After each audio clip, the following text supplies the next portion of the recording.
Hello everyone, my name is Jitendra Chaudhary and I welcome to all of you to this session जहां पे हम लोग 11th standard की geography की एनसीईआरटी कर रहे हैं, जहां पे हम ऑलरेडी यूनिट 2 कर चुके हैं और आज हम लोग स्टार्ट करने वाले हैं यूनिट नंबर 3 जहां पे हम लोग लैंडफॉर्म्स के बारे में पढ़ेंगे। और इसके अंदर हम लोग दोस्तों 3 चैप्टर करने वाले हैं। पहले चैप्टर में हम लोग पढ़ेंगे रॉक्स एंड मिनरल्स। रॉक्स क्या होती हैं, मिनरल्स क्या होते हैं, रॉक कितने टाइप की होती हैं, कैसे उनका कैरेक्टर होता है, फिजिकल प्रॉपर्टी क्या होती है, किस तरह से वो चेंज करती हैं, उसके बारे में हम लोग बात करेंगे। उसके ओरिजिन के बारे में बात करेंगे, वो सारी चीजें के बारे में बात करेंगे।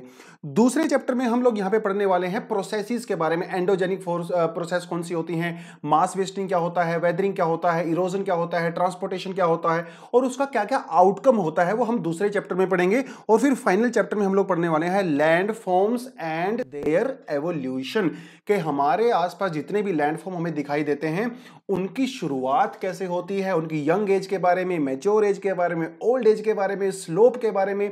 मजेदार ये चैप्टर होने वाला है। लेकिन आगे बढ़ने से पहले एक चीज आपको मैं बता दूं, यूपीएससी के पर्सपेक्टिव से सारी चीजें यहां पे इंपॉर्टेंट नहीं है। जब आप पिछले 8-10 साल के क्वेश्चन पेपर उठा के देखोगे ना, कोई हार्डली यहां से एक आधा क्वेश्चन उसने प्रीलिम्स में पूछा हुआ है। मेंस के पर्सपेक्टिव से भी इतना ज्यादा इंपॉर्टेंट नहीं है। कुछ चीजें आपको ऐसी मिलेंगी जो ज्यादा इंपॉर्टेंट होगी, वो मैं आपको टॉपिक के दौरान बता दूंगा कि यहां पे आप ज्यादा फोकस कर सकते हो। यही सेम चैप्टर लैंडफॉर्म्स वाला आपको आपके जीसी लियोंग में भी मिलता है, तो वहां पे भी वही मास वेस्टिंग, वेदरिंग, वो सारा चैप्टर आपको वहां पे मिलता है। तो आप इसको एनसीईआरटी से तो पढ़ना ही पढ़ना है, जीसी लियोंग से भी पढ़ना है। वहां पे अगर एक आधा आपको एक्स्ट्रा पॉइंट मिलता है तो आप वहां से वो कलेक्ट कर सकते हो। तो जो आप अपने सेल्फ नोट्स बना रहे हो, अपने सेल्फ नोट्स में उस पॉइंट को ऐड कर सकते हो। और क्योंकि प्रीवियस ईयर क्वेश्चंस हम लोग देख चुके हैं, अगर लगता है कि वहां से कुछ एक्स्ट्रा आपको इन्फॉर्मेशन की रिक्वायरमेंट है, कि आपको कुछ गूगल करने की रिक्वायरमेंट है, तो वो भी आप लोग एक्स्ट्रा ऐड कर सकते हैं। बीच बीच में मैं बताता रहूंगा कि जहां पे आपको थोड़ा सा एक्स्ट्रा इन्फॉर्मेशन जो है गूगल कर सकते हो आप लोग, ठीक है। क्योंकि जो हमारे नोट्स होते हैं ना, ये कॉम्बिनेशन ऐसा ही होता है। काफी ज्यादा मटेरियल हम लोग एनसीईआरटी से कवर करते हैं, थोड़ा सा हम लोग जीसी लियोंग से कवर करते हैं। अगर कोई आप क्लास कर रहे हो तो आपकी क्लास में काफी कुछ पढ़ाया जाता है, तो वो चीजें आपकी ऐड हो जाती हैं। कुछ चीजें जो है थोड़ा आपका एक्स्ट्रा गूगल करनी पड़ती है, थोड़ा हल्का फुल्का, ज्यादा नहीं। ज्योग्राफी में ज्यादा स्कोप नहीं है गूगल का। थोड़ी बहुत चीजें आपको ऐड करनी पड़ती हैं, तो आप वहां से ऐड कर सकते हो। तो इससे होता क्या है कि आपके ना एक कॉम्प्रिहेंसिव नोट्स बन जाते हैं। तो फिर बाद में एग्जाम के टाइम पे ना आपको हर नोट्स को ना देखने की जरूरत नहीं पड़ती है कि क्लास नोट्स देखो, एनसीईआरटी देखो, जीसी लियोंग देखो। तो आप भैया अपने कॉम्प्रिहेंसिव नोट्स बना लीजिए, ताकि उसमें अच्छी रिवीजन आपकी हो जाती है। और जब अपने हाथ से आप नोट्स बनाते हो ना, तो उसका मजा ही अलग होता है। रिटेनिंग पावर बढ़ती है, पहली बात तो। और कल को आपको सिलेक्शन हो जाएगा तो फिर मार्केट में बोलेंगे ना कि टॉपर्स के नोट चाहिए, अरे ये प्रेप आईएएस के स्टूडेंट थे, टॉपर हुए हैं, इनके नोट्स। फिर आपके नोट्स की डिमांड भी होगी मार्केट में। तो आप ये मत सोच के बनाइए कि आपके नोट्स की एज अ टॉपर डिमांड होगी। आप अपनी बेस्ट जो तरीका होता है उसके हिसाब से अपने नोट्स बनाइए।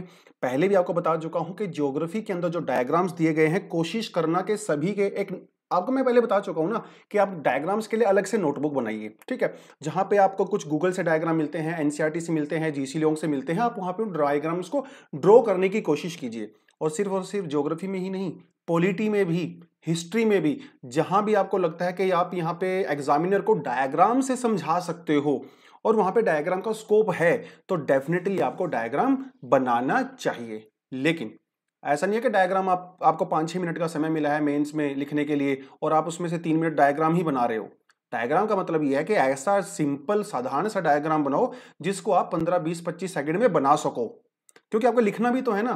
तो डायग्राम ऐसे सिंपल टाइप के डायग्राम को बनाने हैं। खैर, ये बातें तो हम लोग पहले भी बहुत कर चुके हैं और आगे भी करता रहूंगा, क्योंकि टाइम टू टाइम आपको रिमाइंड करवाना जरूरी है। आई नो के भूल जाते हैं हम लोग चीज़ों को टाइम टू टाइम। खैर, और आई होप आप हमारे पिछले सेशन जरूर देख रहे होंगे और कुछ बच्चे तो रेगुलरली देख रहे हैं, क्वेश्चंस भी पुट कर रहे हैं, अपनी फीडबैक भी दे रहे हैं, जो कि बहुत एक अच्छा लगा मुझे कि आप लोग एक पॉजिटिव जिस तरह से वहाँ पे रिस्पॉन्स आ रहा है। और आने वाले चैप्टर में भी हम इसी तरह से एंगेजमेंट रखेंगे और आपका फीडबैक की हमेशा हमें वेट रहती है, क्योंकि देखिए हम चैप्टर्स आपके लिए बना रहे हैं ना।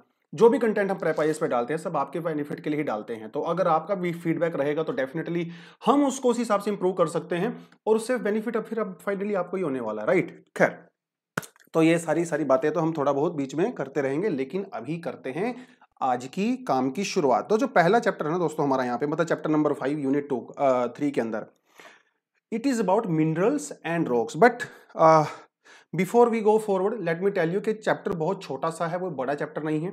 इसके अंदर जो हाफ सेक्शन है वो बहुत ज्यादा इंपॉर्टेंट नहीं है। दूसरा जो हाफ सेक्शन है types of rocks, that is much more important. खैर, so let's start with minerals and rocks. Minerals and rocks, rocks जो होती है ना वो मिनरल से मिलके बनी होती हैं। मिनरल क्या होता है?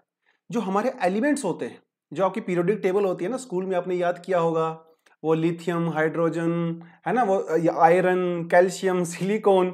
कुछ बच्चों को याद आ रहा होगा, स्कूल में आपने वो टेबल बनाई थी और वो ऐसे हम लोग उंगली पे उसको फिर ऐसे ना फॉर्मूला बना के याद करते थे, लिथो कर्मन, इस तरह से। मैंने तो इस तरह से याद किया था।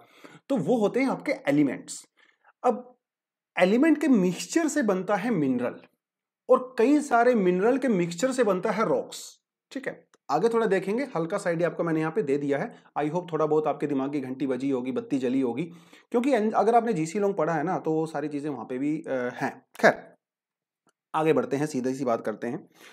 तो देखिए ये पेज आपके सामने है, और देखिए मैं आपको पहले ही बता चुका हूं कि एनसीईआरटी के वीडियोस देखने का बेनिफिट तब ज्यादा होता है जब आप ऑलरेडी एनसीईआरटी पढ़ चुके हो, क्योंकि वहां पे कई चीजें जो क्लैरिफाई नहीं होंगी वो यहाँ पे क्लैरिफाई हो जाएंगी। ठीक है, वो ज्यादा बढ़िया अप्रोच है। पहले आप एनसीईआरटी पढ़िए, पीडीएफ आपके पास होगा या नोट्स आपके पास होंगे, फिर अगर आप क्लास में आओगे ना तो you will get much out of it. खैर, आगे करते हैं, सीधी बात करते हैं।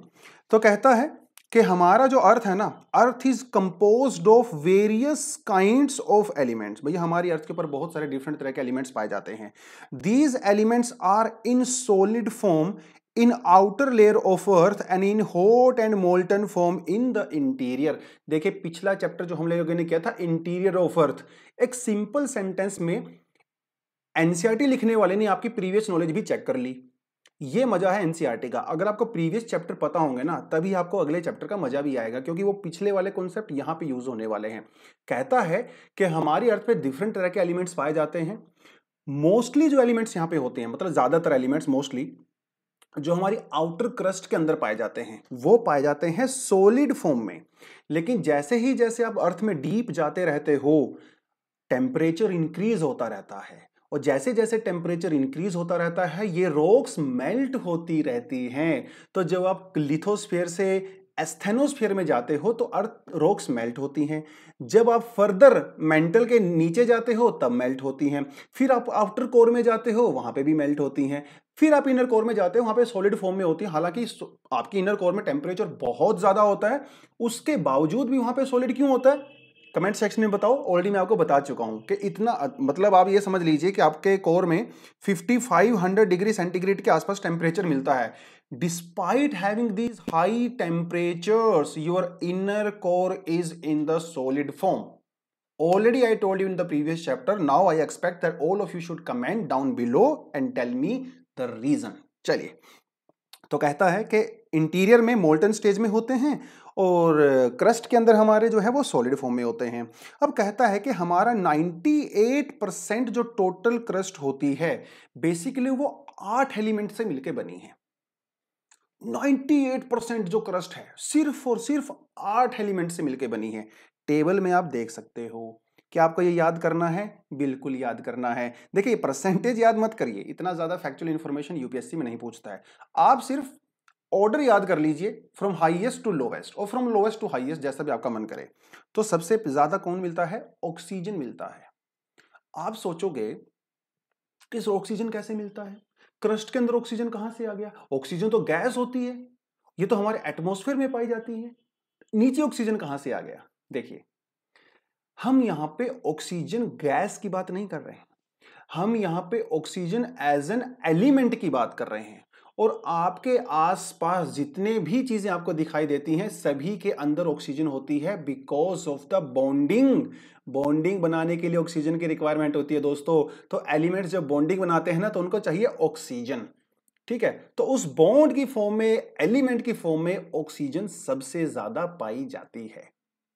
ठीक है, ऑक्सीजन हो गया सबसे पहले नंबर पे। परसेंटेज याद मत करो, उतना जरूरत नहीं है। फिर आपका आ जाता है सिलिकॉन 27.72%। देखिए आपकी क्रस्ट को क्या कहते हैं? सियाल कहते हैं ना, सिलिकॉन और एल्यूमिनियम। तो डेफिनेटली एल्यूमिनियम तो काफी ज्यादा मिलने ही वाला, सिलिकॉन तो मिलने ही वाला है ना। और फिर आपका जाता है एल्यूमिनियम। देखिए ये हो गया आपका सियाल, है ना। क्रस्ट को क्या कहते हैं? सियाल कहते हैं। मेंटल को क्या कहते हैं? सीमा कहते हैं। कोर को क्या कहते हैं? नीफे कहते हैं, है ना, ऑलरेडी हम लोग कर चुके हैं। चौथे नंबर पे आपको मिलता है आयरन, फिर आपको मिलता है कैल्शियम, सोडियम, पोटेशियम, मैग्नीशियम। ठीक है, तो अपने एग्जाम के पर्सपेक्टिव से अगर आप टॉप 5 भी याद कर लोगे ना, दैट वुड बी सफिशिएंट। देखिए इसके लिए एक छोटा सा ट्रिक आपको बताता हूं। ऊपर आप लिख सकते हो OS और नीचे आपको क्या लिखना है? CIA। ठीक है, तो CIAOS। CIA कौन है? अमेरिका की खुफिया एजेंसी होती है CIA, बहुत ही खतरनाक होती है CIA। और एक आपके पास होता है ऑपरेटिंग सिस्टम। अब इतना बड़ा CIA काम करेगा भैया, ऑपरेटिंग सिस्टम के बिना थोड़ी काम करेगा। आपका जो मोबाइल होता है एंड्रॉयड ऑपरेटिंग सिस्टम होता है, जो एप्पल का फोन होता है उसके अंदर iOS होता है ना, तो ऑपरेटिंग सिस्टम यहां से आप याद कर सकते हो। तो C for calcium, I for iron, A for aluminium, O for ऊपर से चलोगे ऑक्सीजन और S फॉर सिलिकॉन। याद रहेगा सबको? चलिए ये 5 भी आप याद कर लोगे ना। बाई चांस अगर गलती से प्रीलिम्स में अगर उसने क्वेश्चन पूछ लिया तो मेरे ख्याल से अभी आप यहां पे इजीली हैंडल कर सकते हो। ठीक है, चलिए एक क्वेश्चन यहां पे आपको दूं मैं, गूगल करना, कमेंट सेक्शन में बताना। ये जो परसेंटेज हमें बता रखी है ना, ये बता रखी है इसने किसकी? क्रस्ट की बता रखी है। आप थोड़ा सा गूगल करें और ये बताएं कि ओवरऑल अर्थ के अंदर कौन से टॉप 5 एलिमेंट्स होते हैं। ठीक है, हिंट दूं आपको, आयरन बहुत ज्यादा अबंडेंस में होता है। ठीक है, कमेंट सेक्शन में बता दो तो मजा ही आ जाएगा। देखिए थोड़ी मदद मतलब मैं कर देता हूं, थोड़ी मदद आप खुद की कर लीजिए, क्योंकि कहावत भी है ना, जो लोग खुद की मदद करते हैं भगवान भी उनकी मदद करता है। तो आप खुद की मदद थोड़ी सी करिए, हिंट मैं आपको देता चलूंगा। खैर आगे बढ़ते हैं। तो कहता है elements in the earth crust are rarely found exclusively but are usually combined with other elements. ठीक है, तो हमारी अर्थ के अंदर जो भी ये एलिमेंट्स होते हैं वो मोस्ट ऑफ द टाइम एक दूसरे से कॉम्बिनेशन के अंदर ही पाए जाते हैं, रेयरली वो इंडिपेंडेंट पाए जाते हैं। ठीक है, मोस्टली कॉम्बिनेशन होता है। जैसे इंडिपेंडेंस का आपको एग्जांपल दूं, जैसे गोल्ड, आयरन। ठीक है, ये इंडिपेंडेंटली पाए जाते हैं, बाकी सभी का आपस में कॉम्बिनेशन ही यहां पे होता है। ठीक है, एक मिल गया, दो मिल गए, चार मिल गए, तो भाईचारा मिलके जो है वो बनते हैं। खैर आप बात करते हैं कि मिनरल्स एक्चुअली होता क्या है। ऑलरेडी मैं आपको बता चुका हूं ऐसे तो, कि जो हमारे एलिमेंट्स होते हैं ना, जब ये आपस में मिक्सचर होता है तो इसको मिनरल कहते हैं बेसिकली। तो mineral is a naturally occurring inorganic substance. याद रहेगा, नेचुरली अकरिंग होता है, मैन मेड नहीं होता है। जब इंसान धरती पे नहीं था तब भी थे, और जब इंसान नहीं रहेगा तब भी रहेंगे। It's a naturally occurring inorganic substance having an orderly atomic structure and definite chemical composition and physical property. मतलब हर मिनरल की एक अलग प्रॉपर्टी होती है, उसका केमिकल स्ट्रक्चर भी फिक्स होता है, फिजिकल प्रॉपर्टी भी फिक्स होती है। जैसे एग्जांपल मैं आपको देता हूं, एग्जांपल हम लोग देते हैं, सोल्ट का एग्जांपल लेते हैं। नमक जो होता है, जो हम लोग खाते हैं, कंज्यूम करते हैं, खाने में डालते हैं। अभी सोल्ट की फिजिकल प्रॉपर्टी फिक्स होती है, केमिकल प्रॉपर्टी भी फिक्स होती है। ठीक है, तो ये चेंज नहीं होती है। हाँ, हल्का फुल्का टेस्ट में हल्का इधर इधर थोड़ा बहुत चेंज हो जाता है, लेकिन मोस्ट ऑफ द टाइम इसकी जो केमिकल कंपोजिशन होती है या फिजिकल जो प्रॉपर्टी होती है वो फिक्स होती है, क्योंकि इसको बनाने वाले जो एलिमेंट्स हैं, जो एटॉमिक जो बॉन्डिंग होती है, वो जो कंपोजिशन होती है वो फिक्स होती है। डायमंड की एटॉमिक कंपोजिशन फिक्स होती है, सोल्ट की फिक्स होती है, आयरन की फिक्स होती है, हर किसी की फिक्स होती है। क्योंकि जब वो बिल्डिंग ब्लॉक आपका फिक्स होता है तो फाइनल प्रोडक्ट भी लगभग सेम ही होता है। ठीक है, उसके बारे में बात कर रहा है। कहता है a mineral is composed of 2 और मोर एलिमेंट्स। एक मिनरल के अंदर 2 या 2 से ज्यादा एलिमेंट्स पाए जाते हैं, बट कभी कभी सिंगल एलिमेंट के मिनरल्स भी हमें पाए जाते हैं, जैसे sulphur, copper, silver, gold, graphite etcetera etcetera. ठीक है, तो सिंपल आपको ये समझना है कि most of the time they are found in a mixture, but sometimes they can found independently as well. ठीक है, खैर आगे बढ़ते हैं।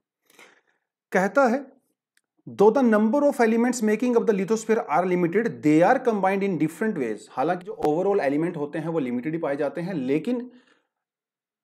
लेकिन उनके कॉम्बिनेशन से ना बहुत सारे बन जाते हैं। जैसे इसका एग्जांपल आपको देता हूं, जैसे मान लो, वैसे तो अकॉर्डिंग टू वेदास हमारी जो हिंदू सोसाइटी होती है वहां पे क्या है, ब्राह्मण, क्षत्रिय, वैश्य और शूद्र, ये चार ही वर्ण पाए जाते हैं। लेकिन उसके बाद इतना ज्यादा इंटरमिक्सिंग हो गया ना, अभी देख लो कितनी हजारों कास्ट इंडिया में पाई जाती हैं। वर्ण तो चार ही हैं लेकिन कास्ट हजार हो गई। इसी तरह से जो आपके एलिमेंट्स होते हैं वो तो लिमिटेड ही होते हैं, लेकिन उनके कॉम्बिनेशन से फर्दर जो मिनरल्स पाए जाते हैं उनकी संख्या बहुत ज्यादा है। 2000 से भी ज्यादा मिनरल्स के साइंटिस्ट लोग, ज्योग्राफर लोग पहचान चुके हैं जो अर्थ की क्रस्ट में पाए जाते हैं और जिनकी नेमिंग भी की जा चुकी है। लेकिन उन सब को हम लोग जो है 6 मेजर कैटेगरी के अंदर रख सकते हैं। अब आप पूछोगे सर ये सारे के सारे मिनरल्स आते कहां से हैं, इसका बेसिक सोर्स क्या है? देखिए, बेसिक सोर्स होता है, देखिए आपकी जो रॉक्स होती हैं, मिनरल्स होते हैं, इसका बेसिक सोर्स होता है आपका मैग्मा। और मैग्मा कहां से आता है? अर्थ के इंटीरियर से आता है, आपके एस्थेनोस्फीयर से आता है। तो basic source of all minerals in the hot magma in the interior of the earth. तो जब मैग्मा नीचे से चलना शुरू होता है, एस्थेनोस्फीयर को मैग्मा चैम्बर बोलती है ना, तो जब मैग्मा चैम्बर से मैग्मा चलना शुरू होता है, उसका टारगेट क्या है? उसका टारगेट है सरफेस तक पहुंचना, है ना, सरफेस तक पहुंचना। लेकिन जैसे यूपीएससी के सभी एस्पिरेंट का सिलेक्शन नहीं हो पाता, कुछ लोग रास्ते में ही रह जाते हैं, कुछ लोग छोड़ देते हैं, शादियां कर लेते हैं, कुछ लोग हार मान लेते हैं, कुछ ही लोग ऐसे होते हैं जो सिलेक्शन पाते हैं, जिनको कामयाबी मिलती है, अपने टारगेट को अचीव करते हैं। उसी तरह से जब मैग्मा चलता है मैग्मा चैम्बर से फोर्स के साथ, तो उसको कई 100 किलोमीटर की यात्रा पूरी करनी पड़ती है सरफेस तक जाने के लिए। अब रास्ता तो लंबा है यूपीएससी के जैसे, तो ऐसा जरूरी नहीं कि हर टाइप का मैग्मा सरफेस तक पहुंच जाएगा। बहुत सारा मैग्मा इवन मोस्टली सरफेस के नीचे ही कूल डाउन हो जाता है, हार मान लेता है, वहीं पे बैठ जाता है। कुछ परसेंटेज ही मैग्मा लावा के रूप में आपके सरफेस से बाहर आ पाता है। ठीक है, इसके बारे में ही ये बात कर रहा है। अब यहां पे एक चीज देखिए, कहता है व्हेन मैग्मा कूल्स, जब मैग्मा ठंडा होता है तो crystals of the minerals appear and a systematic series of minerals are found in the sequence to solidify as to form the rocks. तो ये जब मैग्मा सॉलिडिफाई होता है, ठंडा होने लगता है, तो ये क्रिस्टल्स बनाता है। अब आप सोचोगे सर ये क्रिस्टल क्या होता है? देखिए आजकल तो रणवीर सिंह भी ऐड करता है ना, वो कोलगेट की ऐड करता है, कूलिंग क्रिस्टल्स पाए जाते हैं, स्पार्कलिंग क्रिस्टल्स। क्रिस्टल का बेसिकली अगर हिंदी में बात करो ना, क्रिस्टल का मतलब होता है कण। ठीक है, छोटे छोटे जो कण होते हैं, कभी आप नमक को हाथ में उठा के देखना, नमक के अंदर ना छोटे छोटे कण होते हैं। रेत को हाथ में उठा के देखना, रेत के अंदर भी छोटे छोटे कण होते हैं ना, सैंड पार्टिकल्स होते हैं, उनको ही क्रिस्टल कहा जाता है। तो जब ये मैग्मा अंदर से बाहर आता है, कूल डाउन होता है, देख कहीं भी कूल डाउन हो सकता है, सरफेस पे भी, सरफेस से नीचे भी, तो उसके अंदर क्रिस्टल्स बनते हैं। कुछ क्रिस्टल्स काफी मोटे बनते हैं, कुछ क्रिस्टल्स काफी पतले बनते हैं, डिपेंड करता है कि कितनी डेप्थ के ऊपर वो कूल डाउन हो रहा है। इसको थोड़ा सा हम लोग आगे देखेंगे। खैर ठीक है, कहता है कुछ मिनरल्स के इसने एग्जांपल दिया है, जैसे कोल, पेट्रोलियम, नेचुरल गैस, ये सब ऑर्गेनिक सब्सटेंस होते हैं जो कि सॉलिड, लिक्विड और गैसियस फॉर्म में पाए जाते हैं। आपका जो कोल है, पेट्रोलियम, नेचुरल गैस वगैरह, ये सब ऑर्गेनिक मिनरल्स होते हैं।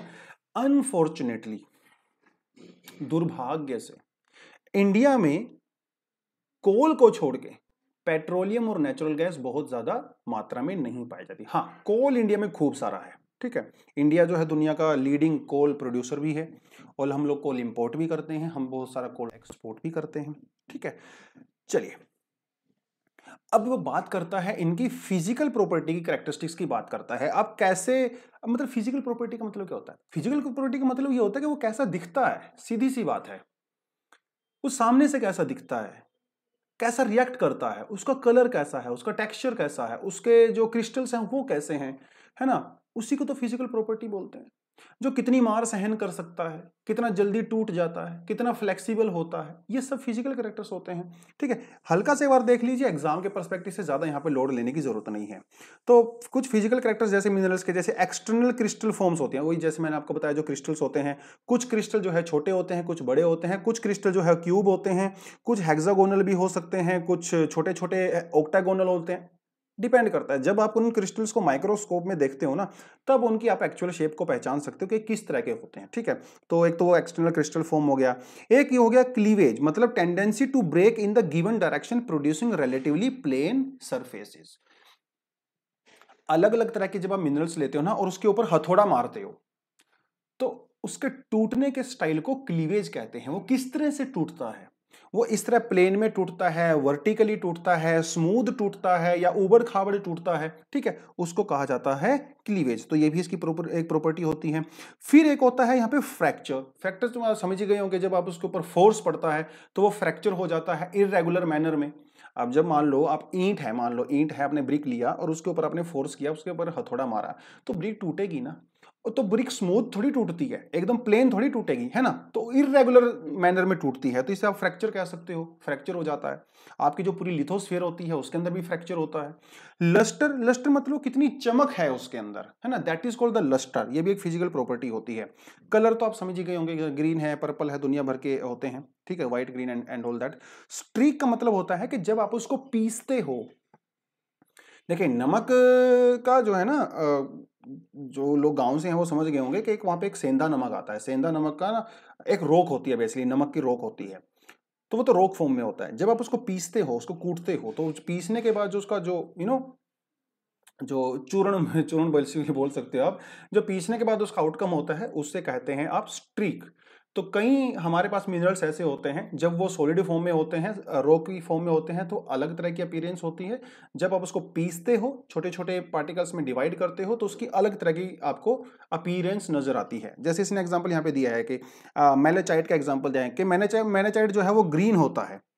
ठीक है, जब उसको कूटते हो तो वो ग्रीन होता है, मैलेचाइट खुद भी ग्रीन होता है। लेकिन जो फ्लोराइट होता है, फ्लोराइट जो है पर्पल होता है या ग्रीन होता है, लेकिन जब उसको कूटते हो तो व्हाइट नजर आता है। तो कुछ नहीं है, बेसिकली स्ट्रीक में आप उसको तोड़ते फोड़ते हो, है ना, उसकी कुटाई करते हो बेसिकली। ट्रांसपेरेंसी तो आप समझ ही गए होंगे, है ना, कि लाइट कितनी पास होती है, ये भी फिजिकल प्रॉपर्टी होती है। स्ट्रक्चर आप समझ गए होंगे, स्ट्रक्चर मतलब होता है कि कौन कितना, किसी के अंदर जो क्रिस्टल्स होते हैं वो कितने मोटे होते हैं, पतले होते हैं। जैसे हम लोगों ने पहले हम लोग बात कर चुके हैं ना, सेडिमेंट्स की हम लोग बात कर चुके हैं। तो कुछ सेडिमेंट बहुत ना मोटे होते हैं, जैसे कोर्स कोर्स सेडिमेंट्स कहते हैं। कुछ सेडिमेंट जो है वो मीडियम साइज के होते हैं, है ना, जैसे सैंड हो गया। और कुछ सेडिमेंट्स हमारे बहुत ही ज्यादा माइन्यूट पार्टिकल्स होते हैं, जैसे आपका क्ले हो गया। तो उनके क्रिस्टल के साइज के हिसाब से हम उसको उसको स्ट्रक्चर बोलते हैं। ठीक है, कौन सा कोर्स है या फाइब्रस है ना, सेपरेबल है, डाइवर्जेंट है, तो ये इसको आप स्ट्रक्चर बोल सकते हो। हार्डनेस तो खैर बताने की जरूरत नहीं है। ठीक है, तो फ्रॉम स्केल 1 to 10 आपकी जो हार्डनेस है, it can be divided into like many form. Like talc जो होता है, ये सबसे सॉफ्ट जो है मिनरल हमारे पास होता है, और जो डायमंड होता है ये सबसे हार्डेस्ट होता है। ठीक है, तो अगर आप 1 से 10 की उसमें कैटेगरी में देखो, तो डायमंड जो है सबसे हार्डेस्ट होता है।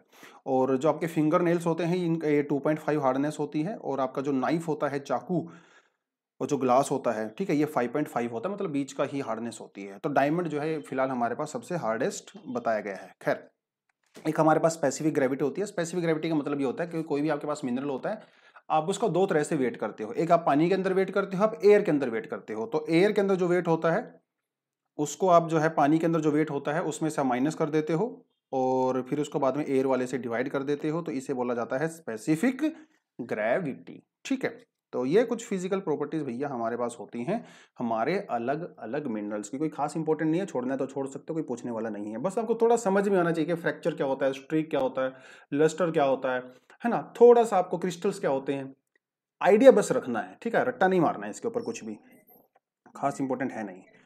फिर बात करते हैं कि some major minerals and their characteristic. कुछ खास खास मिनरल्स की बात कर लेते हैं। ठीक है, तो सबसे पहले हमारे पास यहाँ पे मिनरल होता है फेल्ड्सपर। ठीक है, फेल्ड्सपर। हमारी जो क्रस्ट होती है ना, उसका 60%, हाफ से भी ज्यादा, वो फेल्ड्सपर होता है। फेल्ड्सपर का मतलब ये है कि देखिए, अभी हमने ऊपर क्या बात किया था, ऑक्सीजन की बात किया था, सिलिकॉन की बात किया था, एल्यूमिनियम की बात किया था, है ना, आयरन की बात की थी। तो वो इंडिपेंडेंट नहीं पाए जाते हैं, वो कॉम्बिनेशंस में पाए जाते हैं। और फेल्ड्स्पर एक मिनरल होता है जिसमें आपका silicon, oxygen, sodium, potassium, calcium, aluminium, इनका कॉम्बिनेशन होता है बेसिकली, ठीक है। तो सिलिकॉन और ऑक्सीजन जो है कॉमन एलिमेंट होते हैं, उसके अलावा थोड़े बहुत आपको सोडियम, पोटेशियम वगैरह भी पाया जाता है। तो बेसिकली फेल्ड्स्पर बहुत सारे छोटे छोटे मिनरल्स का एक ग्रुप होता है, मिक्सचर होता है, ठीक है। 60% से ज्यादा जो है मैंने बताई थी आपको, हाफ, मोर देन हाफ, ठीक है, अर्थ की जो क्रस्ट है वो इसी से बनी होती है। And it has light cream salmon pink colour होता है इसका, ठीक है। It is use in the ceramics, बर्तन वगैरह जो होते हैं उसके बनाने काम आते हैं, और ग्लास मेकिंग में भी काम आता है। देखिए मेरे ख्याल से फोटो भी मेरे पास पड़ी होगी, हाँ देखिए आप देख सकते हो फेल्ड्स्पर, घर वर में आपने देखा होगा, सेरेमिक्स जो होती हैं वहां पे आपने देखा होगा, तो इस तरह का कुछ पिक्चर यहाँ की होती है, ठीक है। देखिए हम लोगों को ना जियोलॉजिस्ट नहीं बनना है, ठीक है, तो इतनी ज़्यादा इंपॉर्टेंट चीज़ें नहीं हमारे लिए बस इतना इंपॉर्टेंट होता है कि जो एज अ जियोग्राफर हल्का फुल्का आपको इनकी प्रॉपर्टीज़ के बारे में पता होना चाहिए, हल्की फुल्की एप्लीकेशन आपको पता होनी चाहिए कि किस काम आता है, ठीक है। कैसा दिखने में कैसा होता है वो सब हमारे लिए इंपॉर्टेंट नहीं है ज्योग्राफी के लिए। फिर सेकंड नंबर पे आपका जाता है क्वार्ट्ज, ठीक है। So this is one of the most, तो सेकंड जो मोस्ट अबंडेंट जो हमारे पास मिनरल होता है वो क्वार्ट्ज होता है। क्वार्ट्ज बेसिकली सैंड और ग्रेनाइट से मिलकर बना है। बेसिकली सैंड और जो SI आपका होता है ना, सिलिकॉन डाइऑक्साइड, बेसिकली वो क्वार्ट्ज का मेन कंपोनेंट होता है। तो एक केमिकल कंपाउंड होता है consisting of the 1 part of the silicon and 2 part of the oxygen, मतलब SiO2 की आप बात करते हो, ठीक है। बेसिकली सिलिका की बात करता है, ज्यादातर इसमें सिलिका ही होता है। वैसे भी हमें पता ही है कि सियाल होता है हमारा क्रस्ट, तो सिलिकॉन एंड एल्यूमिनियम, तो सियाल का कंटेंट यहाँ पे काफी ज्यादा होता है। कहता है it is a hard mineral, ठीक है, हार्ड होता है, and it is virtually insoluble in water, मतलब वाटर के अंदर घुलता मिलता नहीं है, ठीक है। इट इज व्हाइट और कलरलेस, व्हाइट होता है या कलरलेस होता है, और ये रेडियो और रडार टेक्नोलॉजी में इसका यूज किया जाता है। एप्लीकेशन आप थोड़ा सा अगर याद कर लोगे एग्जाम के पर्सपेक्टिव से तो शायद एक आधा क्वेश्चन कहीं ना कहीं बन सकता है, ठीक है। एप्लीकेशन याद रखोगे तो ज्यादा बढ़िया रहेगा। तो क्वार्ट्ज की फोटो भी आपको दिखा देता हूँ, फोटो मेरे पास सब है, ठीक है। तो अब इस तरह से देख सकते हो, ऐसी कुछ पिक्चर्स होती हैं क्वार्ट्ज की, ठीक है। फिर आता है आपका पायरोक्सिन आता है। पायरोक्सिन जो है इसके अंदर कैल्शियम होता है, एल्यूमिनियम होता है, मैग्नीशियम, आयरन, सिलिकॉन, वही जो बेसिक कंपोनेंट होते हैं हमारे पास एलिमेंट्स, वही सब इनके अंदर होते हैं। अर्थ के जो क्रस्ट का 10% जो है पायरोक्सिन होता है, ठीक है। It is commonly found in the meteorites, जो मीटियोराइट आते हैं आउटर स्पेस से। मीटियोराइट जो है एस्ट्रॉइड बेल्ट से आते हैं। हमारी एस्ट्रॉइड बेल्ट कहाँ होती है, आपकी मार्स और जुपिटर के बीच में पाई जाती है, ठीक है। तो यूनिवर्स वाले में हम लोग उसको कर चुके हैं। तो वो मिट्योराइट गलती से अगर धरती पे आ जाते हैं, उसको हम लोग स्टडी करते हैं, ऑब्जर्व करते हैं, तो उसके अंदर काफी ज्यादा पायरोक्सिन पाया जाता है, ठीक है। ग्रीन कलर का या ब्लैक कलर का, पिंक कलर का, कई तरह के कलर का होता है। पायरोक्सिन की फोटो भी मेरे पास पड़ी है, आप ये देख सकते हो, ठीक है। ग्रीन कलर या पिंक, इस तरह के डिफरेंट डिफरेंट कलर का होता है, दिखने में बहुत अच्छा होता है। जेम स्टोन्स भी बनाए जाते हैं इससे, लोग घड़ों जो अपने हाथों में पहनते हैं, अंगूठियां वगैरह, वो भी इससे बनाई जाती हैं, ठीक है। फिर आपका आता है एम्फी बॉल आता है। इसके अंदर भी aluminium, calcium, silica, iron, magnesium, दुनिया भर के एलिमेंट्स पाए जाते हैं कॉम्बिनेशन के लिए। हमारी अर्थ का लगभग 7% जो है वो एम्फी बॉल जो है कंसिडर करता है। इट इज़ ग्रीन और ब्लैक कलर होता है, और ये बेसिकली एस्बेस्टोस इंडस्ट्री में काम आता है, और ये इसकी कुछ टाइप्स होती हैं। इसका फोटो वोटो आपको दिखा देता हूँ, शायद पड़ा होगा मेरे पास, हाँ जी। तो ये आप थोड़ा सा इसको देख सकते हो, ठीक है। पहचान नहीं करनी है, कोई आपको एग्जाम में पूछने वाला नहीं है पिक्चर दिखा के बताओ ये कौन सा मिनरल है, ठीक है। इस तरह के क्वेश्चंस बकवास वाले नहीं आते हैं हमारे पास। माइका हमारे पास होता है, it comprises of the potassium, aluminium, magnesium, iron, basically वही सारी चीजें होती हैं थोड़ा बहुत। तो 4% जो हमारी जो अर्थ का क्रस्ट का है that is consisted of mica, ठीक है। It is commonly found in igneous and the metamorphic rock. अब ये क्या बीमारी है यार, इग्नियस और मेटामॉर्फिक रॉक, बहुत सारे बच्चों को पता होगा जिसने पहले ये चैप्टर पढ़ रखा है। जिन्होंने नहीं पढ़ रखा है 5 मिनट थोड़ा सा पेशेंस रखिए, आने वाला हम यही करने वाले हैं, टाइप्स ऑफ रॉक्स, ठीक है। तो इग्नियस या मेटामॉर्फिक रॉक में पाया जाता है, and it is used in the electrical instruments, ठीक है। तो माइका आपका वहां पे यूज होता है। माइका की फोटो आपको दिखा देता हूं, देखें आप यहाँ पे क्लियरली देख सकते हो। अगला जो मिनरल आपके पास आता है दैट इज ओलिवाइन, ठीक है। तो मैग्नीशियम, आयरन, सिलिका वो मेजर कंपोनेंट होते हैं ओलिवाइन के, और ये ज्वेलरी वगैरह में यूज किया जाता है, ठीक है। ग्रीनिश क्रिस्टल्स इसके अंदर होते हैं, और बेसोल्टिक रॉक्स में जो है ये पाया जाता है, ठीक है। तो बेसोल्टिक रॉक्स बेसिकली आपकी एक्सट्रूसिव रॉक्स होती हैं, जो कि मैग्मा के कूल डाउन होने से बनती हैं। आगे थोड़ा हम लोग इसको देखेंगे। तो पहले इसने बता दिया कि ज्वेलरी वगैरह में यूज़ किया जाता है, मतलब आपकी जो अंगूठियाँ वगैरह होती हैं वो इससे बनाई जाती हैं। देखिए 3 इडियट मूवी आपने देखी होगी जिसमें राजू होता है ना करेक्टर एक, तो बहुत सारी अंगूठियाँ पहन के रखता है भगवान के नाम की, भगवान मेरा सिलेक्शन करवा दे, हे भगवान मुझे जॉब दिलवा दे। तो उसी तरह के कुछ लोग अपने हाथों में पायरोक्सिन डाल के घूमते रहते हैं, ठीक है। तो ये ज्वेलरी वगैरह के काम आता है। आप ऐसे भी कुछ लोग पहनते होंगे, आपके पेरेंट्स वगैरह जो भी। खैर, फिर बात करते हैं टाइप्स ऑफ मिनरल्स की बात करते हैं। तो हमारे पास दो तरह के मिनरल्स होते हैं, एक मेटालिक मिनरल्स होते हैं, एक नॉन मेटालिक मिनरल्स होते हैं, जो कि हम लोग पिछली क्लास के एनसीईआरटी में बेसिकली कर चुके हैं। तो यहाँ पे ज़्यादा डिटेल में नहीं जाएंगे। जब हम लोगों ने पिछली क्लास के एनसीईआरटी किया था, उसमें हम लोगों ने इसके डिस्ट्रीब्यूशन की भी बात किया था कि इंडिया में कहाँ कहाँ पे कौन कौन से मिनरल्स पाए जाते हैं। अगली जो एनसीईआरटी है उसमें भी हम लोग डिस्ट्रीब्यूशन के बारे में पढ़ने वाले हैं कि कौन सी मिनरल्स इंडिया में कहाँ पाए जाते हैं, इंडस्ट्री वगैरह के बारे में बात करेंगे, ठीक है।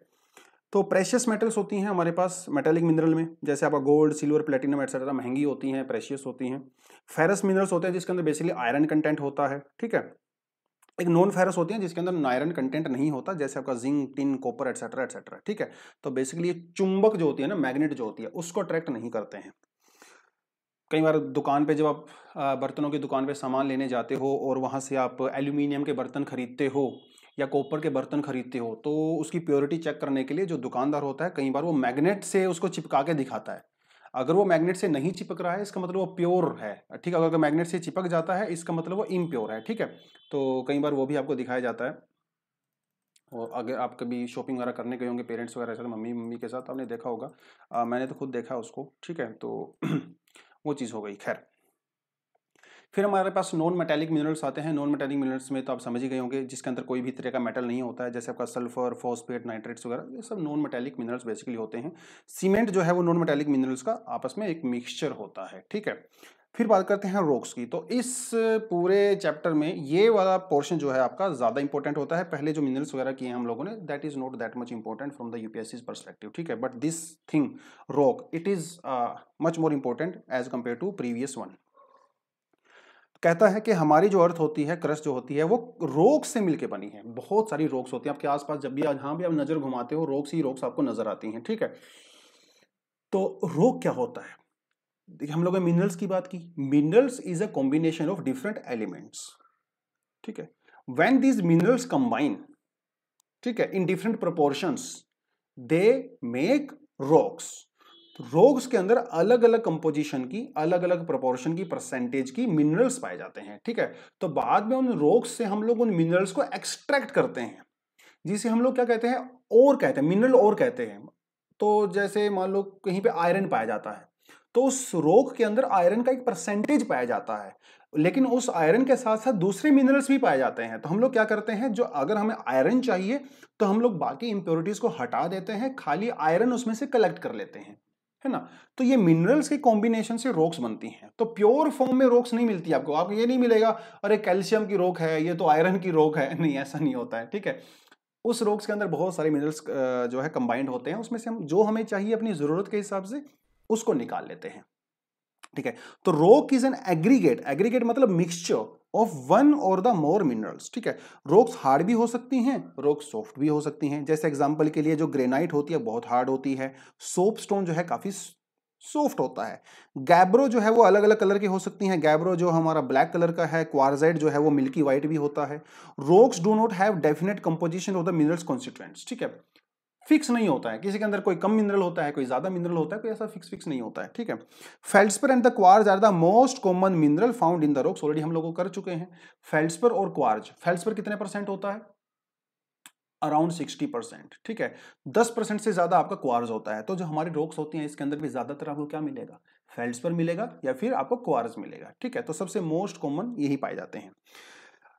जो रॉक्स को स्टडी करने की जो साइंस होती है, दैट इज कॉल्ड पेट्रोलॉजी, ठीक है। तो पेट्रोलियम से आप याद कर सकते हो, पेट्रोलॉजी। तो जो पेट्रोलॉजिस्ट होते हैं, ये study about the rocks in their age different aspect, उनकी mineral composition, texture, structure etcetera etcetera. Geographer को इतना ज्यादा माथा पच्ची करने की जरूरत नहीं है, बिकॉज हम पेट्रोलॉजिस्ट नहीं है भैया, हम लोग ज्योग्राफर्स हैं। और ज्योग्राफर में आपको हल्का फुल्का आइडिया होना चाहिए, थोड़ा डिस्ट्रीब्यूशन का आइडिया होना चाहिए, ठीक है। कि geography is all about phenomenas and the distribution. याद करो ज्योग्राफी की definition, geography is all about the phenomenas and distribution, ठीक है। चलिए, और जो रॉक्स होती है ना, और जो हमारे लैंडफॉर्म्स होते हैं, उनके बीच में एक बहुत ही गहरा रिश्ता होता है। रॉक्स के ऊपर डिपेंड करता है कि वहां का लैंडफॉर्म कैसा होगा। अगर रॉक्स बहुत हार्ड होंगी तो वहां का लैंडफॉर्म अलग तरीके का होता है। अगर रॉक्स के अंदर ज्यादा लाइमस्टोन पाया जाता है तो वहां का लैंडफॉर्म अलग तरीके का होता है, क्योंकि लैंडफॉर्म तो वाटर के अंदर सोल्यूबल होती हैं, है ना। वहां पे सेडिमेंट्री रॉक्स मिलेंगी, वहां पे मेटामॉर्फिक रॉक्स मिलेगी, उनके ऊपर डिपेंड करता है कि वहां का लैंडफॉर्म कैसा है। और जियोग्राफर का काम क्या है? लैंडफॉर्म को स्टडी करना। इसीलिए हमें रॉक्स को भी थोड़ा थोड़ा स्टडी करने की जरूरत होती है, because if you want to learn about the landforms you must have some ideas about the rocks that are making that particular landform. ठीक है, तो रॉक्स को हम लोग 3 कैटेगरी में डिवाइड कर सकते हैं। एक हमारे पास होती है इग्नियस रॉक, एक हमारे पास होती है सेडिमेंट्री रॉक्स, और तीसरी हमारे टाइप की होती है मेटामॉर्फिक रॉक्स। ठीक है, एक एक करके देख लेते हैं और फिर चैप्टर को खत्म कर लेंगे। इग्नियस रॉक, दोस्तों इग्निस जो वर्ड है ना, ये लैटिन वर्ड है और इसका मतलब होता है फायर। इग्नाइट होता है ना, इग्नाइट का मतलब होता है आग लगना। इग्निशन जो आपकी बाइक वगैरह होती हैं उसके अंदर भी इग्निशन होता है, स्पार्क होता है, मतलब आग लग जाती है। ठीक है, तो इग्निस मतलब फायर। तो ये जो रॉक्स होती है ना वो किससे बनती हैं? फायर से नहीं बनती हैं, वो बहुत ही ज्यादा हाई टेम्परेचर वाली मिनरल से बनती हैं, मिक्सचर से बनती हैं, जो हमारा होता है मैग्मा और लावा।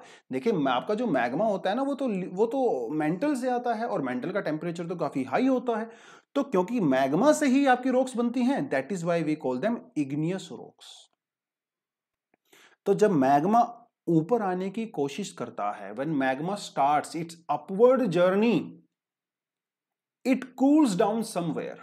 Sometimes that magma cools down above the surface, sometimes that magma cools down below the surface.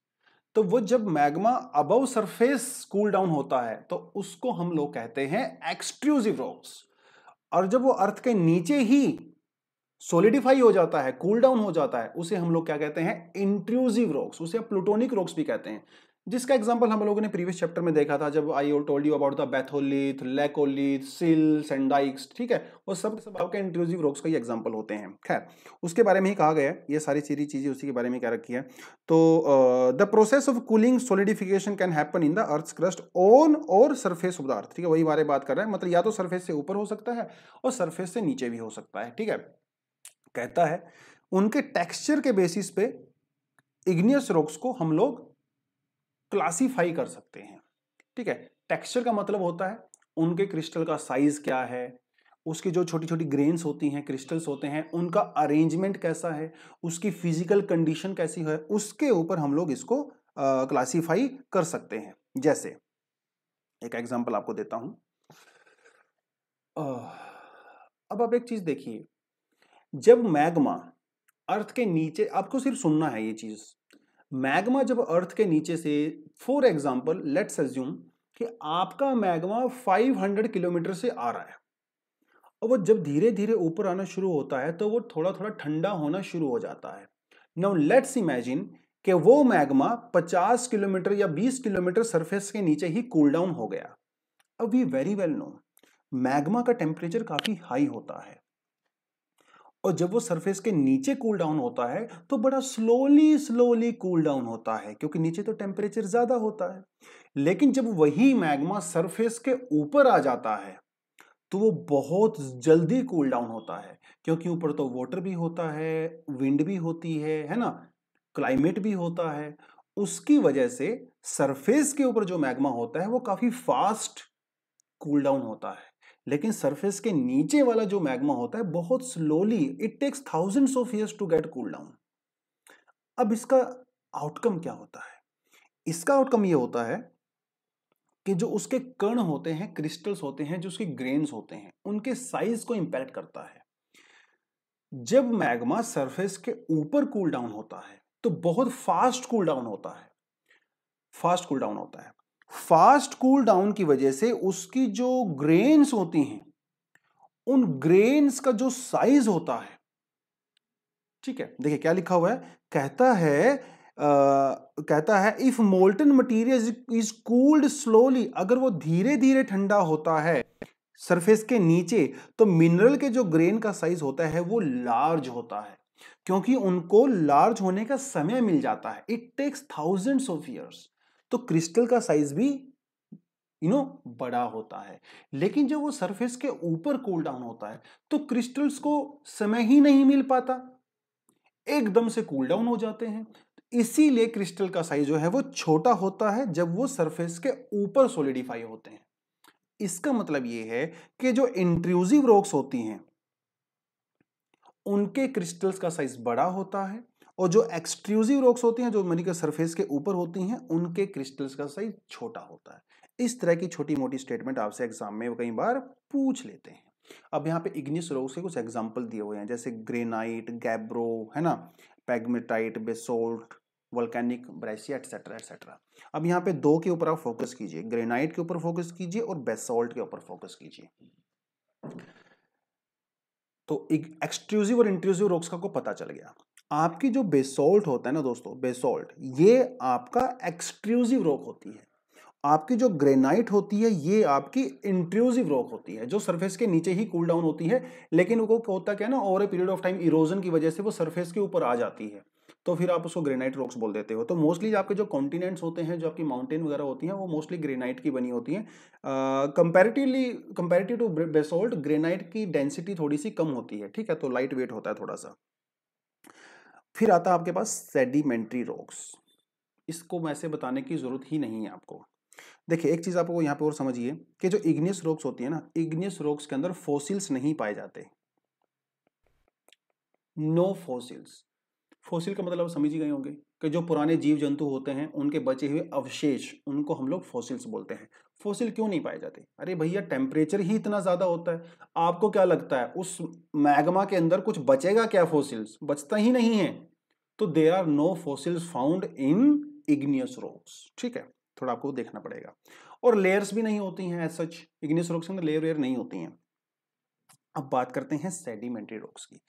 Sedimentary जो वर्ड है ना, ये भी लैटिन वर्ड से लिया गया है, जिसका मतलब होता है सेटलिंग, सेटल होना, मतलब बैठ जाना, एक ही जगह पे जम जाना, उसको बोलते हैं सेटलिंग।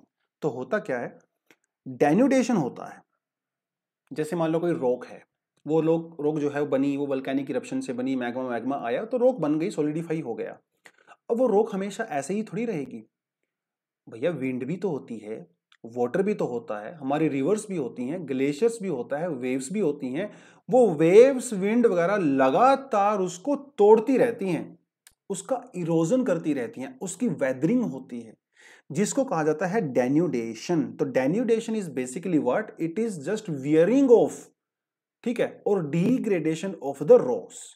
तो उस डेन्यूडेशन की वजह से जो मटेरियल उसमें से टूट गया है, because of erosion and weathering and all that, वो कहीं पे जाके तो डिपॉजिट होगा, वहीं थोड़ी पड़ा रहेगा, है ना। अब जो मान लो कोई बहुत बड़ी रॉक है, लगातार बहुत हाई स्पीड में विंड चल रही है, तो वहां से जो मटेरियल उससे टूटेगा वो वहीं थोड़ी पड़ा रहेगा, तो विंड के साथ वो कहीं और जाएगा ना, जहां भी जाएगा वहां पे जाके उसको डिपॉजिट करेगा। ऐसी रिवर्स भी होती हैं। अब रिवर्स जो सेडिमेंट्स को पहाड़ों से लेके आती हैं, उसको कहां पे जाके डिपॉजिट करती हैं? डेल्टा में जाके करती हैं ना। तो इसी को ही कहते हैं सेडिमेंट्स। तो जब ये over a millions of years ये सेडिमेंट एक दूसरे के ऊपर लेयर बनाते रहते हैं, एक दूसरे के ऊपर डिपोजिशन इनका होता रहता है, और धीरे धीरे over a millions of years they get cemented, मतलब उनका वो सॉलिडिफाई हो जाते हैं और एक रॉक बन जाती है, जिसे कहते हैं सेडिमेंट्री रॉक्स। तो ये जो रॉक जो सॉलिडिफाई होने की जो प्रोसेस होती है, जो इसे कहते हैं लिथिफिकेशन। लिथ का मतलब क्या होता है? रॉक होता है। जो लिथोस्फीयर हमारा कराया था ना आपको पिछली क्लास में, लिथोस्फीयर मतलब sphere of rocks, because लिथ means rocks.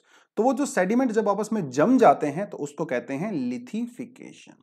Sedimentary rocks की एक खास बात होती है कि सेडिमेंट्री रॉक्स में लेयर्स पाई जाती हैं, क्योंकि over a period of time millions of years ना छोटे छोटे सेडिमेंट जड़ एक दूसरे के ऊपर जमा होते रहते हैं, that is why they have layers.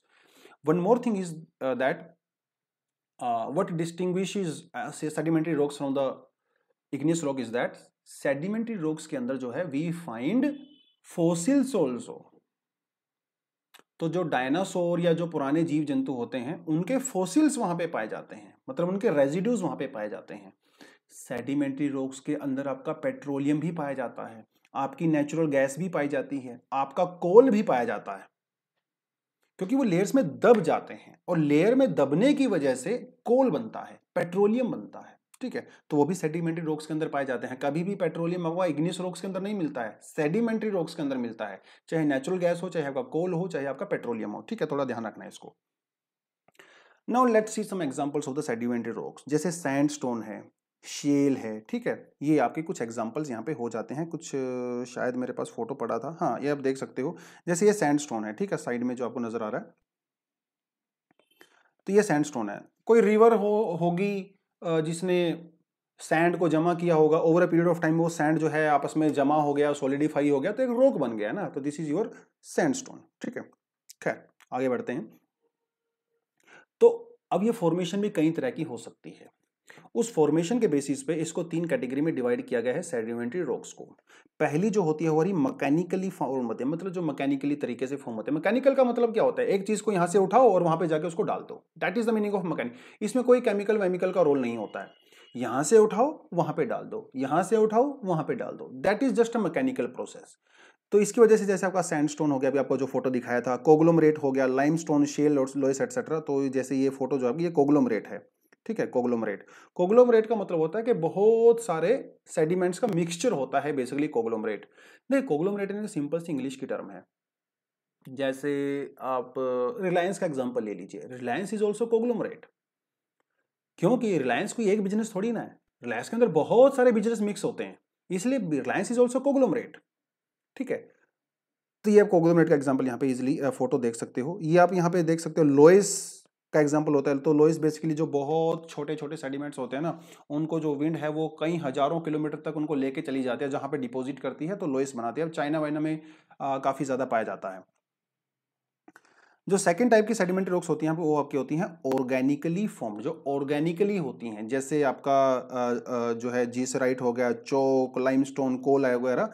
ठीक है, तो ऑर्गेनिक एक्टिविटी की वजह से ये बनती हैं। बेसिकली इसके अंदर ऑर्गेनिक मटेरियल होता है कुछ हद तक। फिर आप होता है केमिकली फॉर्म, जैसे चर्ट, लाइमस्टोन, हेलाइट, पोटाश वगैरह। ठीक है, लाइमस्टोन की तो आपने देखा ही होगा, चूना जिसको बोलते हैं, चूना पत्थर। ठीक है, तो ये देखिए लाइमस्टोन का एग्जाम्पल है, और ये वाटर के अंदर सोल्यूबल भी होता है काफी ज्यादा। ठीक है, तो लाइमस्टोन जो होता है चूना पत्थर, तो आज जब इसको रगड़ते हो तो थोड़ा सा आपको सॉफ्ट होता है, बेसिकली बहुत ज़्यादा हार्ड नहीं होता है लाइमस्टोन। और पानी वानी की वजह से खूब सारा रिएक्शन होता है यहाँ पे, जिसे कास्ट टोपोग्राफी बोलते हैं। आगे आने वाले चैप्टर्स में हम लोग करेंगे कास्ट टोपोग्राफी, तो वहाँ पे बनती है कास्ट टोपोग्राफी जहाँ पे लाइमस्टोन पाया जाता है। खैर, दो तरह के हम लोगों ने कर लिया। Now let's move to the third kind of rocks which is your metamorphic rocks. देखिए, मोर्फ का मतलब क्या होता है, बहुत ज्यादा न्यूज़पेपर में आता रहता है। मोर्फ का मतलब होता है चेंज करना। ठीक है, आजकल लोग क्या करते हैं, इंटरनेट पे या आपके मोबाइल फोन वगैरह में बहुत सारी एप्लीकेशंस आती हैं फोटो वाली, तो उसमें आप किसी का चेहरा जो है चेंज कर सकते हो, उसको गोरा कर सकते हो, उसको काला कर सकते हो, उसकी फोटो, उसकी शेप को चेंज कर सकते हो, किसी और का फेस किसी और के फेस पे लगा सकते हो। तो ये भी मोर्फ होता है ना, मोर्फ करना, चेंज करना किसी चीज को बेसिकली। तो मेटामॉर्फिक, ठीक है, तो मोर्फ मतलब चेंज। किसी भी रॉक का जब करेक्टर चेंज हो जाता है, जब उसकी फिजिकल प्रॉपर्टीज चेंज हो जाती हैं, जब उसकी केमिकल प्रॉपर्टीज चेंज हो जाती हैं, उसे कहते हैं मेटामॉर्फिक रॉक्स। ठीक है, गेटिंग दिस पॉइंट। तो just because change of form, अब ये चेंज होता क्यों है?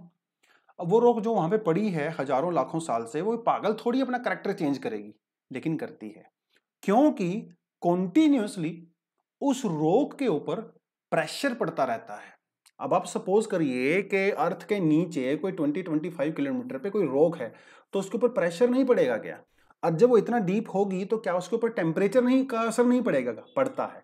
तो एक्सेसिव टेम्परेचर, प्रेशर और वॉल्यूम वगैरह की वजह से उसका करेक्टर चेंज हो जाता है, और जब करेक्टर चेंज होने के बाद जो नई रॉक बनती है उसे ही कहते हैं मेटामॉर्फिक रॉक्स। ठीक है, इतना ही है, इसके बारे में और कुछ ज्यादा नहीं है। तो this is about the recrystallisation. पहले भी क्रिस्टल बने थे। अच्छा, जब वो इग्नियस रॉक्स थी तब भी क्रिस्टल्स बने थे, जब वो सेडिमेंट्री रॉक्स में चेंज हुई थी तब भी क्रिस्टल बने थे, अब जो मेटामॉर्फिक रॉक में चेंज होगी तब भी क्रिस्टल्स बनेंगे। तो रिक्रिस्टलाइजेशन बार बार उसका होता रहता है। तो कई तरह के तरीके होते हैं, जैसे यहाँ पे जैसे मैकेनिकल डिस्ट्रप्शन होता है and the reorganisation of the organic mineral within rock due to the breaking and the crushing without any appreciation chemical change. तो जब मैकेनिकल चेंज होते हैं, केमिकल चेंज नहीं होते हैं, उसको कहते हैं डायनामिक मेटामॉर्फिज्म। ठीक है। और जब केमिकल चेंज होते हैं, ठीक है, केमिकल चेंज होते हैं, उसको कहा जाता है थर्मल मेटामॉर्फिज्म। ठीक है, तो कहता है कि the materials of the rock chemically alter, chemically भी चेंज होते हैं recrystallisation due to thermal metamorphism. मतलब अब बहुत ज्यादा एक्सट्रीम टेम्परेचर की वजह से जब रिक्रिस्टलाइजेशन होता है तो that is called your thermal metamorphism. तो दो तरह के होता है, एक होता है कॉन्टैक्ट मेटामॉर्फिज्म, एक होता है रीजनल मेटामॉर्फिज्म। देखिए कॉन्टैक्ट में तो सीधा वर्ड लिखा ही हुआ है कॉन्टैक्ट। अब ये थोड़ा सा आपको दिखा देता हूँ, तो बना के ही दिखाना पड़ेगा, ऐसे तो नहीं समझ में आने वाला। हाँ देखिए थोड़ा यहाँ पे दिखा देता हूँ आपको। जैसे ये है हमारी लिथोस्फीयर, ठीक है, तो लिथोस्फीयर के अंदर खूब सारी रॉक्स होती हैं, और यहाँ है भैया हमारा मैग्मा चैम्बर। तो मैग्मा चैम्बर से क्या होता है, मैग्मा चैम्बर से मैग्मा चलना शुरू होता है। अब ये जो लिथोस्फीयर में ना ये रॉक्स हैं सब, है ना, ये रॉक्स ही तो है ना। तो होता क्या है, जब ये मैग्मा चैम्बर लिथोस्फीयर के अंदर से पास करता है यहाँ से, अब इसका टेम्परेचर तो बहुत ज्यादा है, लेकिन जो सराउंडिंग रॉक्स हैं इसका टेम्परेचर काफी कम है, और ये तो सॉलिड स्टेट में है, और जो नीचे से आ रहा है ये तो सॉलिड स्टेट में नहीं है, लिक्विड, ऑलमोस्ट लिक्विड स्टेट में है।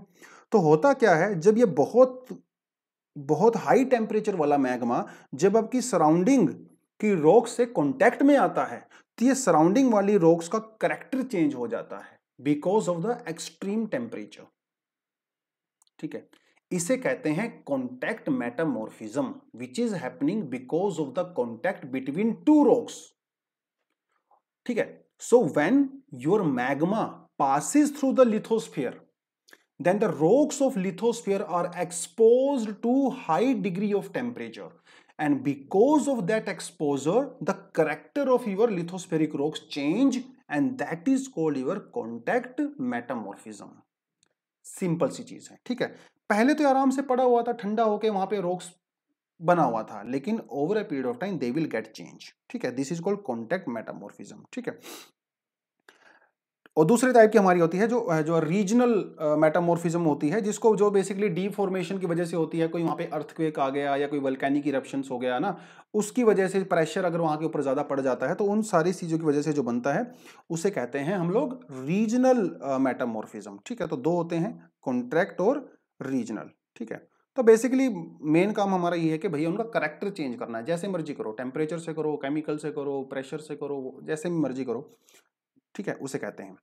तो कई बार ऐसा होता है कि जब मेटामॉर्फिज्म की प्रोसेस शुरू होती है तो उसके अंदर जो अलग अलग एलिमेंट्स होते हैं, अब देखिए किसी भी रॉक के अंदर कुछ हैवी एलिमेंट्स भी होते हैं, कुछ लाइट एलिमेंट्स होते हैं, तो जब भी मेटामॉर्फिज्म होता है ना, तो वो एलिमेंट्स अपने आप को अलग अलग लेयर्स में डिस्ट्रीब्यूट कर लेते हैं।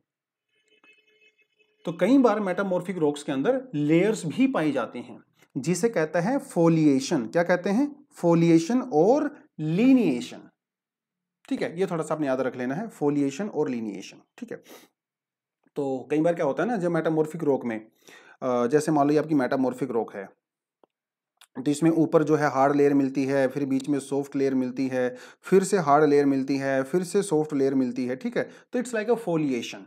उसके अलावा एक और तरीका भी होता है, जैसे मान लो ये आपकी रॉक्स होती हैं, तो यहाँ पे हार्ड रॉक्स मिलती हैं, यहाँ पे सॉफ्ट रॉक्स मिलती हैं, यहाँ पे हार्ड रॉक्स मिलती हैं, फिर से सॉफ्ट रॉक्स मिलती हैं, हार्ड रॉक्स मिलती हैं, सॉफ्ट रॉक्स मिलती हैं। तो इस तरह से भी वर्टिकली भी अरेंजमेंट हो सकता है, जिसे कहते हैं बैंडिंग। क्या कहते हैं, बैंडिंग। ठीक है, तो ये बैंडिंग वाला आपका कॉन्सेप्ट यहीं से आया है, और ये फोलिएशन और लीनिएशन वाला कॉन्सेप्ट है। तो इसको आप बोल सकते हो फोलिएशन, और इसको आप बोल सकते हो बैंडिंग। ठीक है, और इसी हिसाब से फिर बाद में इनका इरोजन भी होता है। ठीक है, चलिए कुछ एग्जांपल्स आपको दे देता हूं मैं मेटामॉर्फिक रॉक्स के, जैसे ग्रेनाइट हो गया, है ना, शीनाइट हो गया, स्लेट हो गया, शिस्ट हो गया, मार्बल, एटसेट्रा एटसेट्रा। अब देखिए ग्रेनाइट का थोड़ा सा यहाँ पे एक थोड़ा सा पेक्यूलियर एग्जांपल होता है, क्योंकि ग्रेनाइट के अंदर अगर आप एक चीज देखो तो कहाँ गया हमारा, हाँ जी हाँ जी हाँ जी, ये देखिए ये रहा ग्रेनाइट। तो ग्रेनाइट को इसने इग्नियस रॉक्स भी बोला हुआ है, और ग्रेनाइट को इसने मेटामॉर्फिक रॉक्स भी बोला हुआ है। दोनों के अंदर ये दिया हुआ है, क्योंकि देखिए दोनों का मन रखना है। कुछ जो हमारे पेट्रोलॉजिस्ट होते हैं उनका मानना है कि वो मेटामॉर्फिक रॉक है, कुछ का मानना है कि वो इग्नियस रॉक है। तो दोनों का मन रखने के लिए एनसीईआरटी ने दोनों का ही नाम यहाँ पे इंक्लूड कर दिया। तो अगर एग्जाम में आता है तो आप दोनों को टिक कर सकते हो, कोई प्रॉब्लम नहीं है। अब देखिए एक चीज है कि चेंज ना दोस्तों, चेंज जो है वो संसार का नियम होता है, और यह नियम हमारी रॉक्स के ऊपर भी अप्लाई होता है। तो कोई भी रोक, बी इट इग्नियस रोक, सेडिमेंट्री और मेटामॉर्फिक रोक, they can not stay in that position for ever, so they must change. तो what happens sometimes, even most of the time, your igneous rocks turns into sedimentary rocks. Sedimentary rocks turn into metamorphic rocks. Even our igneous rocks can also change. So our igneous rocks can become metamorphic rocks. Sometimes our metamorphic and sedimentary rocks, they can turn into igneous rocks also. वो change होता रहता है. अब आप ये चीज समझ लीजिए कि मान लो नीचे से मैग्मा आया, वो सॉलिडिफाई हो गया, उसने इग्नियस रॉक्स बनाया. अब वो इग्नियस रॉक्स हमेशा ऐसी थोड़ी रहेगी, उसका इरोजन भी तो होगा. उस इरोजन की वजह से, डिपोजिशन की वजह से क्या बना? सेडिमेंट्री रॉक्स बन गई. अब वो जो सेडिमेंट्री रॉक्स वहां पे बनी हुई है, मिलियंस ऑफ ईयर्स तक वो वहां पे रहेंगी. उसके ऊपर प्रेशर अप्लाई होगा, टेम्परेचर अप्लाई होगा, उसका करेक्टर चेंज हो जाएगा. उससे क्या बनेगा? मेटामॉर्फिक रॉक बनेगा. जब एक बार मेटामॉर्फिक रॉक बन जाता है तो क्या वो स्टेबल हो जाएगा? नहीं, क्योंकि इरोजन तो उसका भी होगा. तो ये चेंज होता रहता है. तो एक रोक दूसरी रोक में चेंज होती रहती है, जिसे कहते हैं रोक साइकिल. ठीक है, तो ये थोड़ा डायग्राम देखिए इस तरह का बना सकते हो. एग्जाम में भी आप इस तरह का एक डायग्राम छोटा मोटा बना सकते हो. अगर इतना थोड़ा टफ डायग्राम आपको नहीं बनाना है तो एक थोड़ा सा लाइट वाला भी बना सकते हो. आप यहाँ पे लिख सकते हो सेडिमेंट्री रॉक्स. ठीक है, यहाँ पे आप लिख सकते हो इग्नियस रॉक्स, और यहाँ पे आप लिख सकते हो मेटामॉर्फिक रॉक. ठीक है, तो एक जो है इस तरह से सिंपल सा डायग्राम भी आप बना सकते हो. इसको इसमें चेंज करवा दीजिए, इसको इसमें चेंज करवा दीजिए, इसको इसमें करवा दीजिए, इसको इसमें करवा दीजिए. ठीक है, इसको इसमें करवा दीजिए, इसको इसमें करवा दीजिए. ठीक है, एक इस तरह का आप बेसिक सा बना सकते हो. तो जैसे सेडिमेंट्री रॉक्स वाला यहाँ पे है, तो सेडिमेंट्री रॉक से क्या होगा? मेटामॉर्फिक रॉक में चेंज होगा. तो यहाँ पे लिख सकते हो टेम्परेचर, प्रेशर, इसी वजह से तो चेंज हुआ है ना. तो जब इग्नियस रॉक मेटामॉर्फिक रॉक में चेंज होती है तो यहाँ पे भी क्या होता है? टेम्परेचर और प्रेशर. जब मेटामॉर्फिक रॉक सेडिमेंट्री रॉक में चेंज होती है तो यहाँ पे आप लिख सकते हो इरोजन, डिपोजिशन. तो जब इग्नियस रॉक सेडिमेंट्री रॉक्स में चेंज होती हैं, ठीक है, तो यहाँ पे भी आप क्या लिख सकते हो? इरोजन लिख सकते हो, इरोजन लिख सकते हो, वेदरिंग लिख सकते हो, डिपोजिशन लिख सकते हो. और जब सेडिमेंट्री इग्नियस रॉक्स में चेंज होंगी तो इसको देखिए, सेडिमेंट्री रॉक भी इग्नियस रॉक में चेंज हो सकती हैं. इग्नियस रॉक किससे बनती है? मैग्मा से बनती है ना. आप बोलोगे सर सेडिमेंट्री रॉक्स मैग्मा में कैसे चेंज हो सकती हैं? बिल्कुल हो सकती हैं, क्योंकि पिछले चैप्टर में हम लोगों ने क्या किया था? पिछले चैप्टर में हम लोगों ने प्लेट टेक्टोनिक पढ़ा था, और उसमें हमने एक चीज देखी थी कि जब ओशियनिक ओशियनिक कन्वर्जेंस होता है या कॉन्टिनेंटल कन्वर्जेंस होता है तो क्या होता है? आपकी एक प्लेट सबडक्ट हो जाती है. अब मान के चलिए कि जो प्लेट सबडक्ट हुई है वो मेटामॉर्फिक रॉक की बनी हुई है या फिर वो सेडिमेंट्री रॉक्स की बनी हुई है. तो वो जब नीचे जाएगी और वो मेल्ट होगी, वो दोबारा से मैग्मा में चेंज नहीं होगी क्या? डेफिनेटली होगी. तो इस तरह से आपकी मेटामॉर्फिक रॉक्स या सेडिमेंट्री रॉक्स आपकी इग्नियस रॉक्स में दोबारा से चेंज हो सकती हैं. ठीक है, तो ऐसा कोई हार्ड एंड फास्ट रूल नहीं है कि नहीं होती हैं. हो सकती हैं, बिल्कुल हो सकती हैं. ठीक है, तो एक इस तरह का बेसिक सा डायग्राम आप अपनी नोटबुक में भी बना सकते हो. ठीक है, देखिए जब आप रॉक साइकिल को गूगल पे डालोगे ना, इमेज वाले पोर्शन में जाओगे तो सिंपल सी इमेज आपको वहाँ पे दिख जाएगी. ठीक है, तो उसको आप सिंपली आप अपनी जो नोटबुक है वहाँ पे जाके बना सकते हो. तो जो चीज़ मैंने आपको समझाई है वो सबडक्शन वगैरह एंड ऑल दैट, वो सारे का सारा यहाँ पे इजीली मेंशन किया हुआ है. ठीक है, तो छोटा सा चैप्टर था, ज़्यादा इसमें कुछ काम का था नहीं. फिर भी हम लोगों ने कई सारी अच्छी खासी डिटेल कर ली है. तो अगर आपने पहले से अगर एनसीईआरटी पढ़ा हुआ है then it would give you more benefit. तो आगे भी मैं आपको ये सजेस्ट करूंगा कि when you go for this session on the YouTube, so what you need to do first, read your NCERT from your notes. या अगर आप डिजिटल फॉर्मेट में पढ़ते हो तभी, जब आपके पास अगर हार्ड कॉपी है तब भी उसको पहले वहां से पढ़िए, अपने एंड पे उसको समझने की कोशिश कीजिए. नहीं समझ में आ रहा है, if you then will come to the YouTube and watch this videos, then you will get most out of it. ठीक है, तो यही तरीका होता है. और ये नोटबुक का मैंने आपको बार बार बता दिया. ठीक है, आप अपनी नोटबुक में डायग्राम को बना सकते हो और चीजों को ना लिंक करने की कोशिश करो, क्योंकि यूपीएससी का पूरा गेम इंटरलिंकिंग का ही है. आप एक चैप्टर को दूसरे चैप्टर से कैसे लिंक करते हो, आप रॉक्स को कैसे इंटीरियर ऑफ अर्थ के साथ लिंक करते हो, आप कैसे ज्योग्राफी को हिस्ट्री के साथ लिंक करते हो, कैसे आप इकोनॉमी के साथ लिंक करते हो, मिनरल्स एंड ऑल दैट। तो ये दोस्तों सारा का सारा खेलना इंटरलिंकिंग का ही है, और ये धीरे धीरे आता है। जब आप सारे चैप्टर पढ़ लोगे, सारे सब्जेक्ट पढ़ लोगे, फिर थोड़ा सा दिमाग पे जोर लगाओगे, तो इंटरलिंकिंग धीरे धीरे बनने लगेगा। और जब इंटरलिंकिंग बनने लगेगा ना, मजा भी तभी आएगा।